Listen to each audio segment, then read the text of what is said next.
Hello, hello, and welcome to Community TV with Adair. This is TV from me, for you, by TV from me. Why do I do that every single week? Anyway, I'm going to nail that one day. This is TV that's brought to you by people in the community who are doing amazing things to help the people around them. Now, this could be anything from gardening to physical fitness to skincare to yoga class, tarot card reading, anything. Today we have got an amazing guy that we're speaking to. His name is Lawry Scandar. He is, let me find some notes about Lawry. He is going to share with us how to shrink the amygdala. Now, if you're wondering what that is and how it's going, how you can shrink it, you're in the right spot right now.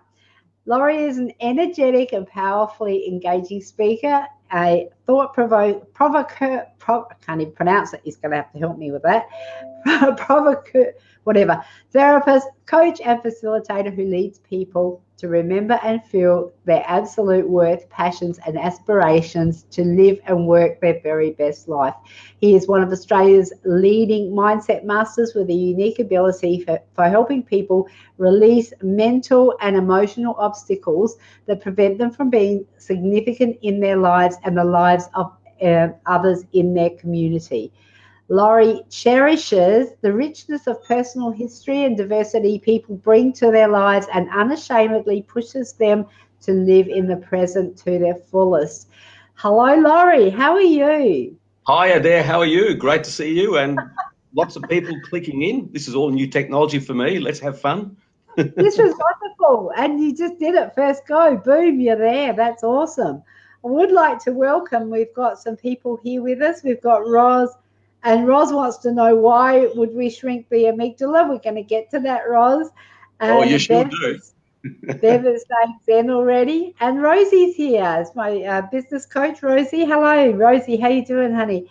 And Bev is also saying hello. Katie's here. Katie, no, we're not a medium. We do have psychic mediums on mytimetv.live, but with Community TV with Adair, this is about, I do have some guests here sometimes who are mediums, but at the moment, we are talking to Lawry. I don't know if that's one of his superpowers. We will find out in just a moment. Just like to say hello to Lindley as well. Thank you for joining us and other people. First of all, please click the invite button, ask your friends, because we all want to know what the amygdala is and how we can shrink it. And also, if you're joining us for the replay, welcome, and please share the replay with your friends as well. Lawry, whoa, tell us, share with us, what brought you to being here today? Well, I guess that's a big question. Other than a great connection with you and some long conversations, the sort of work I've done really now for 3 and a bit decades, almost 4 decades. My God, I am that old. Over 36, seriously. Over 36.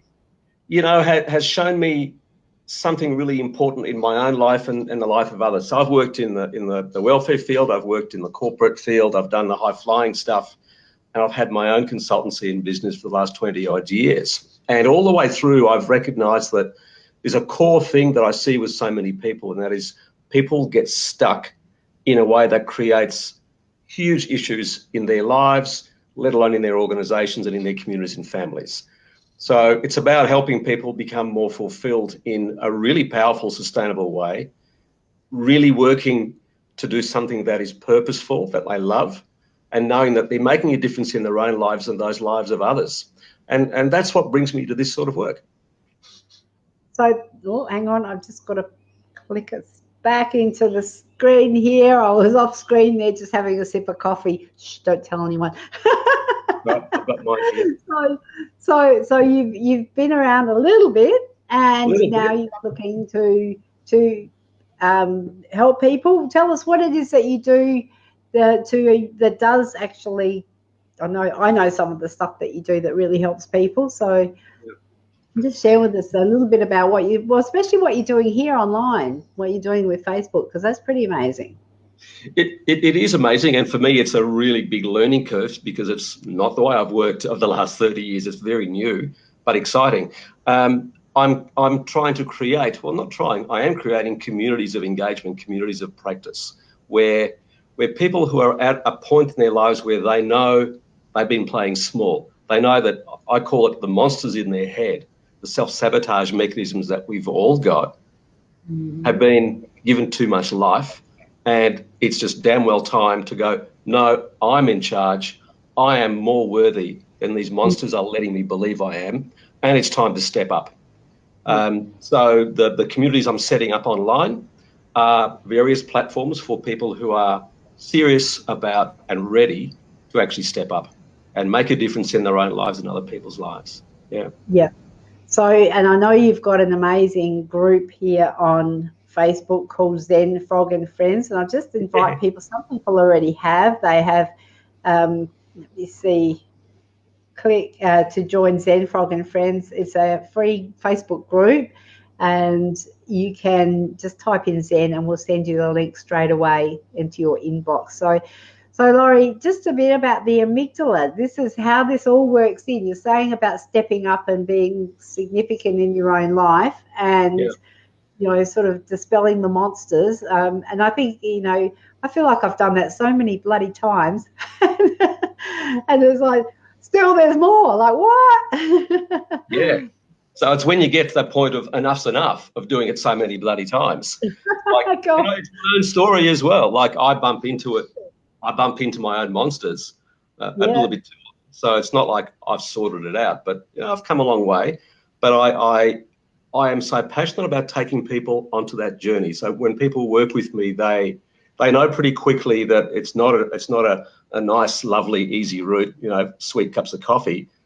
We work, and I'm very, very challenging. I'm very provocative because it takes a big shift. Can I just start at the big picture and then zoom down to where this meditation thing fits in? Because Zenfrog and Friends, I see a lot of people connecting with it. And when we finish this, I'll make sure that we get you into the group. It's a group that started off as a result of a few guys that I guided a men's retreat a little while ago, and a few weeks after, some of these guys who've never touched meditation before started to find a core part of themselves that they had forgotten, you know, a part of themselves that was worthy of remembering and stepping up into. And they had their own stories. And I know probably a lot of you who are listening in might share some of this as well. And they noticed that after a couple of weeks, they were going back to some of their old processes and old habits. And a couple of them posted, hey, I got back into this meditation stuff, as they called it, that Lawry did for us. It was -1 degrees outdoors when we did it, by the way. Incredible. And I just challenged them with, how about a 30-day challenge then? So that was where I started the Zenfrog and Friends community. Yeah. Yeah. So, just a couple of things that we can lead towards. Roz is asking, why would we shrink the amygdala?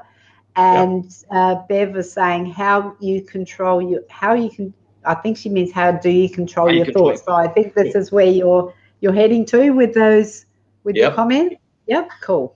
Let me give you, now this is not a very sexy part of it. How about I give you a really quick lesson about the brain? Because a lot of people look at things like meditation and go, oh yeah, I haven't got time for that, or oh no, that's for people who wear long flowing robes and want to sit on a mountain or have long flowing hair. I wish I did a long time ago. No, I live a rugged life. I drink coffee. You know, I dress how I feel like. I don't sit on a mountaintop for hours on end naked. That would not be a good deal.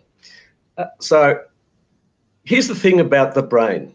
And it's really only in the last 8 to 10 years that we've got this research. And yet I've always believed this in my practice, that our brain is actually the laziest piece of meat in the human body. It's designed. It's a nice way of putting it. Yeah, it really is. It's designed to go with what has always worked, even if what's always worked isn't that good. So you've always played small, you've always stayed under the radar, you've always had your little self-limiting behaviours. How does the brain know that that's the way you should keep behaving? Because you live and breathe today. It's kept you alive. So it's a very, very twisted sort of thing that happens in our brain.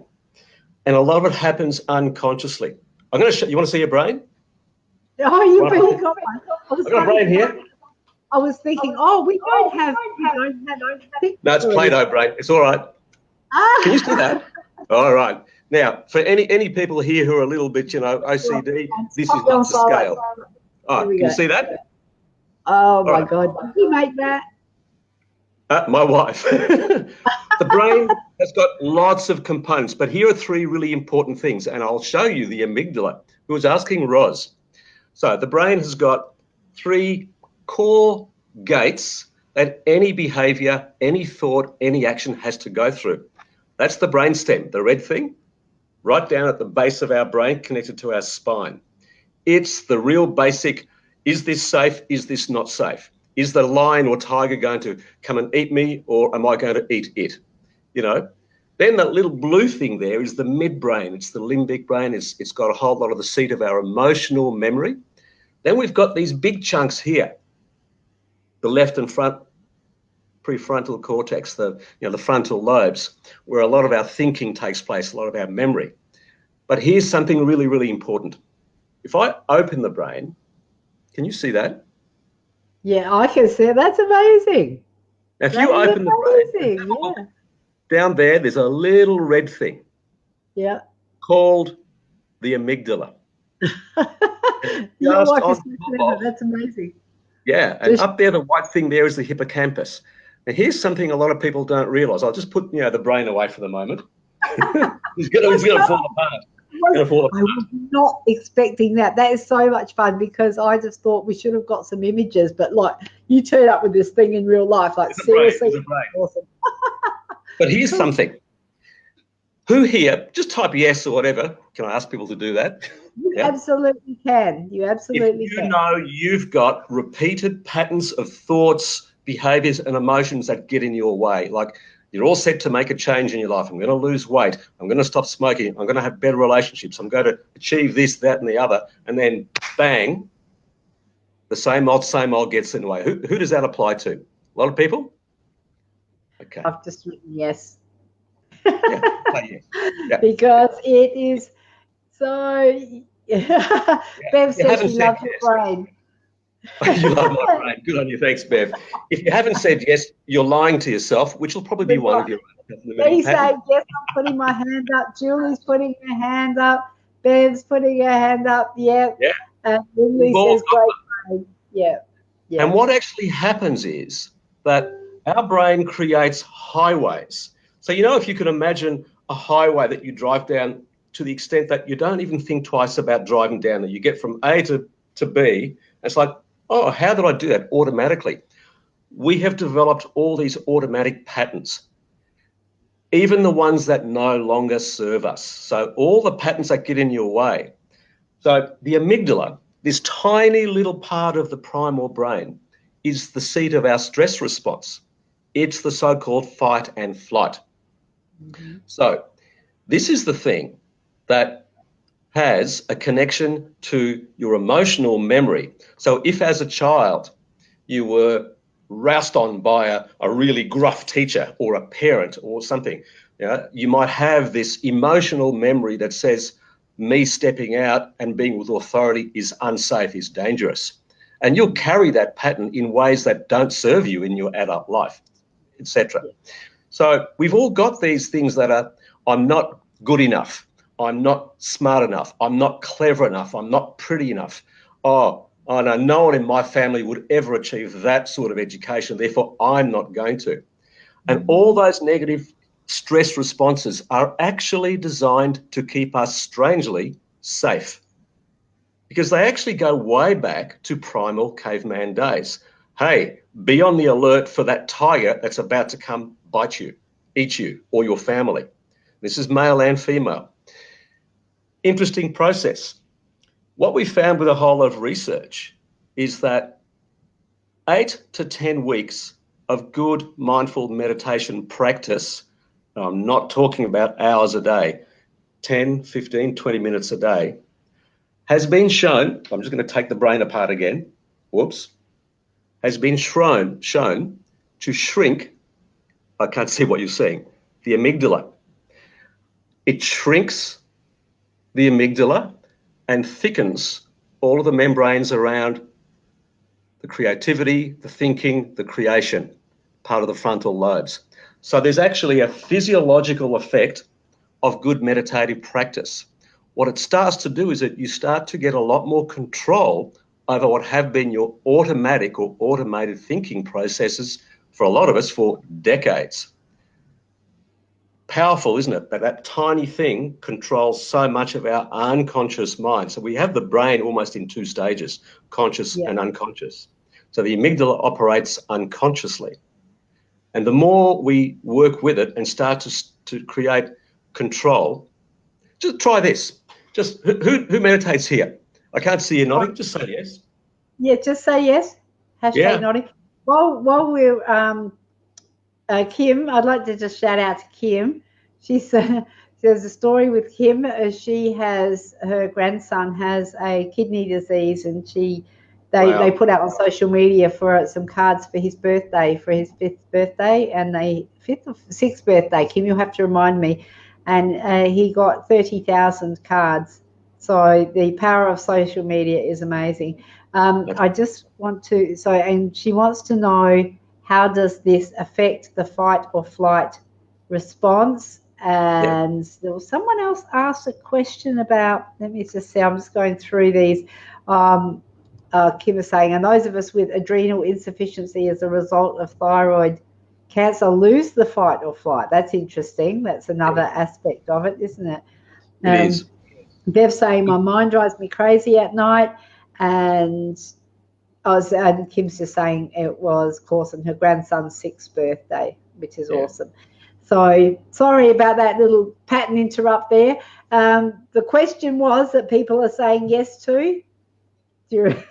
I've forgotten. That's right. We'll come back to it. So the amygdala. So again, why shrink it and how shrink it? So the act of meditating, the act of learning to be present in the moment starts to give you conscious control over your thought process and your behavior and feelings. Whereas what happens unconsciously, simply put, happens unconsciously, the highways. So it's a little bit like, instead of traversing these roads and highways that you butted up against, you need to create what I call a goat track, a new way. So you hack into that. And what starts to happen is, the more you take control, meditative process gives you that sense of presence in the moment, that sense of control. So it doesn't happen quickly, it happens over time. And it's not one of those things that you wake up one day and go, wow, I suddenly am in control. It happens in a way where you adapt. And if you were just to look back over time and go, wow, you know what, I'm dealing with things very differently. I'm not as Julie's saying, as hyper-vigilant as I used to be. I can focus a bit more because I'm training my brain to create a new highway. And that new highway has to be bigger, brighter, easier to traverse than the old one. That was the question. Do you meditate? Oh, you do. Yeah. Thanks, Kim. Yeah. So what happens when you forget the questions? Sorry. Yeah. So what happens when you meditate is you start to shrink the amygdala, because you're getting into the present moment. In the present moment, you can actually take control over the fight-flight, the fear response, all the negative self-talk, if you like. Use whatever language fits for you. And it starts to weaken the associations and the interactions it has with other parts of the brain. It's almost like it becomes a less used road, an unused road, so it becomes a bit more overgrown. Does it ever disappear completely? Not really. I mean, we still need some fight-flight response, but this is about you being in control of it rather than your unconscious mind, which is working off unconscious memories that you are not even aware of, that have formed way, way back in our lives. We've all got them. We've all got those monsters. You don't have to get rid of the monster. You just learn how to tame the monster, develop a relationship with the monster. In fact, that's something I do with a lot of my private clients, is we talk about, let's actually become friends with this monster. And it takes time. Yes. It takes time. So you're saying that meditation is really the key to shrinking the amygdala and living in the present? Yeah. And meditation helps you to live more fully in the present? Is that? Absolutely more fully. And when you live more fully in the present, the decisions you make, the actions you decide to take, the decisions that are more empowering are in your conscious control rather than happening automatically. Yeah. Like I said, we've all got our self-limiting and our self-sabotaging behaviors. That's the unconscious mind just doing its thing in its way, trying to keep us alive. Yeah. So when Julie did say about what about those people who are so hyper vigilant they can't focus or don't feel safe to meditate, that's I think where's the starting point for them? Because I know, like, I've got the attention span of a gnat, and so I try and focus on my breathing. And I love what you say in your meditations, and I've heard it in others as well. You can, without judgment, when you catch yourself going away, you bring yourself back. But did you have any words of wisdom to share with people who are hyper vigilant or have the attention span of a gnat? Yeah, sure. So to start with, that's probably a whole lot of safety belief-based that's taking place there for you, Julie, and for a lot of people with that. I would suggest what you would start with would be, I'll use the word easy. Some people think meditation is hard, like they have to get it, but you don't get it, you just practice it. And the art of practicing it rather than getting it is the secret. And start with 20 seconds, 30 seconds, every now and then. But it's about making a conscious decision in the moment to say, right now, I'm just going to take 10 deep breaths. Right now, I'm just going to stop what I'm doing, close my eyes. Right. If you drink a cup of coffee, I've got a coffee meditation on Zenfrog for people who think they haven't got time. So what you do is you start to train your brain with things that it says, yes, I can do that. So if I said to you, go and do a 2-hour meditation, you'd look at me and there'd be all sorts of rude language and rude signs. If I said, can you do 20 seconds? Can you do 30 seconds? Sure. If you can't do 20, 30 seconds, we need a big chat, all right? But, if you can do 30 seconds at a time, then 35, then 40, then a minute. What that does is all the highways and pathways in the brain, we say, let's just short circuit that one. Also, add it onto something that you already know works well for you. So you're good at getting out of bed, but got that moment between getting out of bed and physically doing it. So instead of jumping straight out, hack into, I know how to do sleep well, I know how to wake up. Just quietly, if you've got a partner with you, tell them you're doing this and don't disturb you. So instead of jumping out of bed and, when am I going to do my meditation? I have to do the kids, have to do the cooking, have to do whatever. It's like, no, just sit up quietly and take a minute to do some breathing, preferably sitting up, not lying down. That's meditation. Go back and sleep.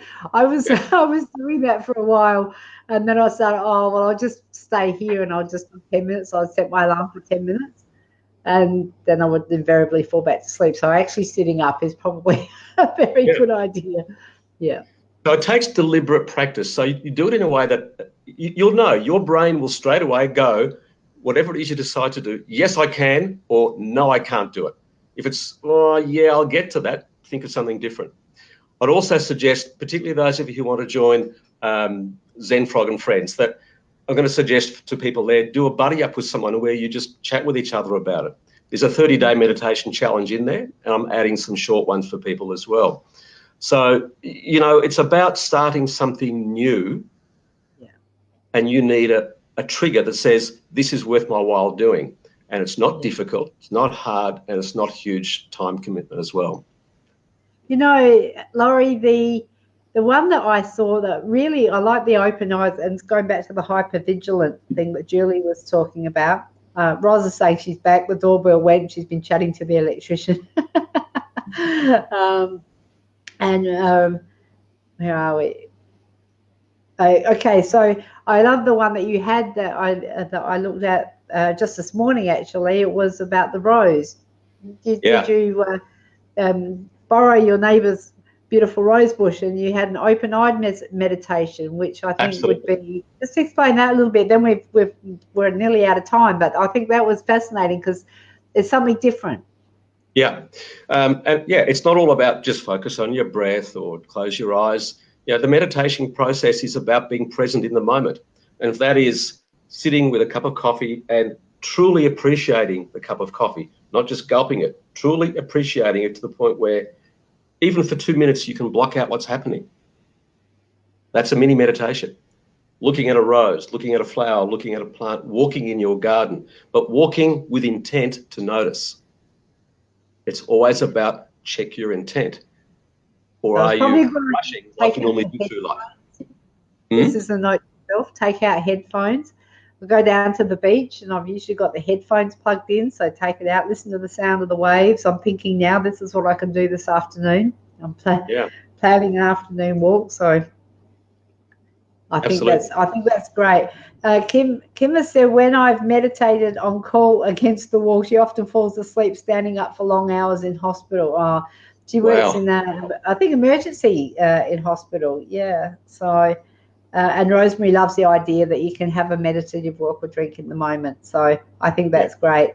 And Bev's saying great. And I think what's great about this is that you don't have to roll out the yoga mat and put your happy pants on and sit there and go Om. You can just do it where you are. And I've actually even done a little trick that I do when I feel the energy of people in shopping centres, which sometimes can be a little bit negative. I will stand if I'm at a checkout, and if people are getting stressed, I will just actually, again, focus on my breathing. So it's sort of like an open-eyed, meditation, and just focus on your breathing. And you might do it for 3 or 4 or 20 seconds, like you said, but it does help you bring you back to now and to the present moment. And then I usually go and find something else that takes my attention. But I'm glad when I remember to do it, it does make you feel so much better. Yeah. And the power of this is not just about feeling better. It's, okay, now that you're learning to be more in control of yourself, of your thought process, what is it in your life that you want to do as you are regaining more control? Yes. So to meditate for the sake of meditation, how would I say this nicely? That's nice, but what are you going to do with it? What are you going to do with the state that allows you to get to? All right. Yeah. Are you going to do something with some of this opening up and reconnecting different parts of your whole mind, your body, your soul, or are you just going to? How do you do it? I just want to mention that Kim, she's a doctor in the US. She actually orders meditation as a treatment versus meds with anxiety disorders. Amazing woman, Kim, you are.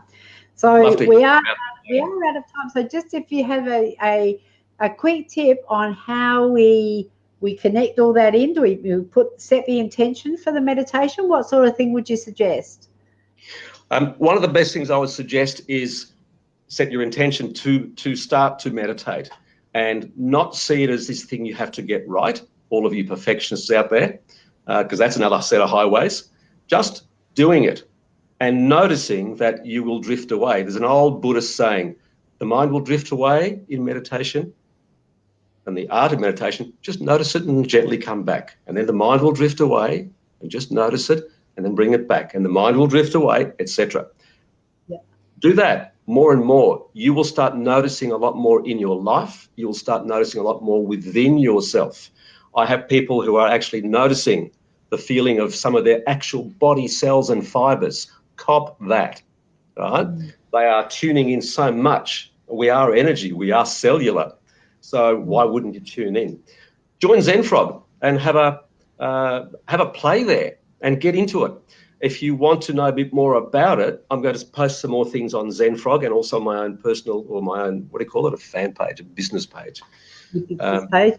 The link for your business page is also, if you want to connect with Lawry, you can click the link up here and also type in Zen, because that will give you a link to join Zenfrog, but also to join his business page, connect on his business page as well. So, yes. Yeah, that'd be great. Look, please come along there. For those of you who feel that if I can say this, Adair, for those of you who are listening who are at this point where enough is enough, you are ready to make that difference in your life, send me a message on my what do you call it, business page, the Lawry page, or through Zenfrog, they're linked, and just make a connection with me, because what I do with a lot of my private people is that we start with what I call the discovery session, where we just talk about where do you want to go. I'll give you one rider though. If you're going to talk with me, be prepared for me to challenge you right up front. I think we're at a stage in our lives and in this world where there's enough playing small. It's time to be significant. So I'm not going to waste your time or my time by twiddling around the edges. If you're serious about making a difference, meditation is one of the most underrated and yet one of the most powerful tools. And we now have scientific evidence with the brain to show us why. You know, it's amazing. And there's much more than what we've spoken about. Plasticity of the brain has been well demonstrated with your plasticine. I love it. Now we've got Bev we won't have time to answer this, Bev, but I'll just very, very quickly, because we are over time. Does meditation help with the migraines?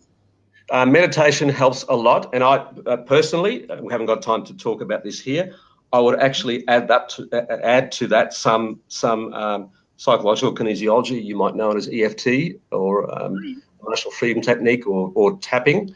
Yes. It's not new. We've been doing that for 35, 40 years. I have been.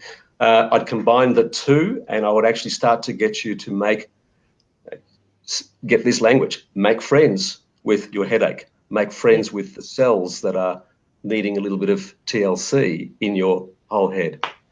Okay, so, Roz is saying she likes to use the back rescue remedy. Yeah. Okay, so that's brilliant. Well, thank you, Lawry. This has been an absolute pleasure, and I think when I first asked you if you'd like to join me, it's like, what am I going to talk about? Seriously? Well, you and I caught a cup of coffee. We got 10 minutes, and I think we went for 4 hours. I think we did. You'll shout next time. And guys, thank you so much for joining us, and thank you for everybody down there helping each other out. Roz, you're amazing. She's helping out Julie and Kim, Dr. Kim. She's all the way from Virginia in the US, helping out people here through My Time TV, Community TV with Adair. It's a great community we've got happening here. But thank you, Lawry. Don't go anywhere. I'll just drop you out and into the lobby, and I'll talk to you in a moment. So thank you again for joining us. It's been an absolute pleasure. My pleasure. Thanks, everybody. And I will chat to you on Zenfrog. I'm fairly responsive to there if you want to have a chat to me. Okay, beautiful. What a hoot. Oh, no, I forgot something. I'm going to have to bring Lawry back. I know we're going over time, but this is really important. Oh, I'm back. Good thing I wasn't doing something I shouldn't have been doing with my brain. I know, I can see what you were doing down there. Now, what we need, remember what we practiced earlier? We got to do, bring your face in. Oh, technology. Yeah, now, okay, now put your head down a little bit. How about put that up? Forward. Yep, okay. Now, just to which way you're going? Other way. Put your head. The other way, other way, other way, other way, other way, other way, other way. Stop. Okay, ready? Smile. 5 seconds. Okay, that is, you can move now. That is the Community TV. That's my frame. Lawry can't see it, people. So when he looks from the outside and he watches the replay, he'll get a chuckle out of that, as you probably have just then as well. But it's all about community. Thanks, Lawry. I'll talk to you in a minute. What a hoot. Thank you so much, Lawry Scandar, for joining us for Community TV with Adair. We'll be back next Wednesday at 2 p.m. Australian Central Daylight Time now, not standard time. We have kicked into daylight savings and it's doing my head in, but I'll get the hang of it, and then it'll be back to standard time. But that's the way it rolls. Thank you very much for joining us. See you next week. I'm Adair Palmer. Bye for now.